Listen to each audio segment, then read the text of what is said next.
पहलगाम की घटना के बाद जब भारत पाकिस्तान की सरहद का पारा उफान पर है तो देश की राजनीति में बयानबाजी रुकने का नाम नहीं ले रही है।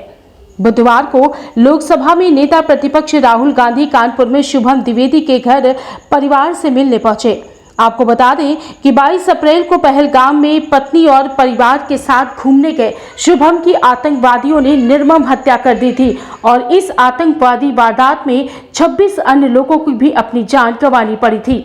राहुल गांधी नगर के पार्टी कार्यकर्ताओं के साथ दिवंगत शुभम की पत्नी और परिवार से रूमा रघुवीर नगर पहुंचे।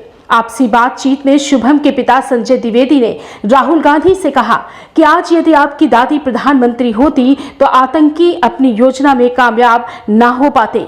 दादी इंदिरा गांधी का नाम आते ही राहुल भी कहां रुकने वाले थे। राहुल गांधी ने बात बढ़ाते हुए कहा कि दुर्भाग्य से यदि आतंकी वारदात करने पर सफल भी हो जाते तो अभी तक उनको और उनके मददगारों को सबक भी सिखा दिया जाता।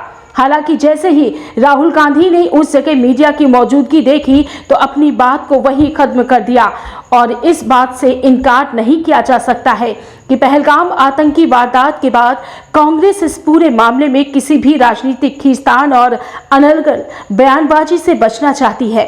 हालांकि कांग्रेस ये भी समझती है कि बिहार के चुनावों से पहले वो मोदी के लिए मैदान में खाली भी नहीं छोड़ सकती है, जिससे भाजपा को राजनीतिक लाभ न मिल सके। पहलगाम की घटना के बाद देश में जबरदस्त गुस्सा है और ऐसे में सरकार और नरेंद्र मोदी के खिलाफ किसी तरह के बयान से विपक्ष को राजनीतिक नुकसान उठाना पड़ सकता है। हालांकि शुभम के पिता और परिवार ने राहुल गांधी से बेटे को शहीद का दर्जा दिलाए जाने का अनुरोध भी किया, जिस पर राहुल ने सरकार को पत्र लिखने का भरोसा दिलाया है। रिपोर्ट विकास वाजपेयी, कानपुर, निसन न्यूज के लिए। मैंने उनसे कहा कि हम ये तो ऐसा दुख है, इसे शब्दों में भी व्यक्त नहीं किया जा सकता। तो मैंने उनसे कहा भाई हम आपका दुख नहीं तो कम हो नहीं सकता, हम आपके दुख में शरीक हैं और मैं ही शरीक नहीं हूँ, पूरा देश शरीक है इस दुख में।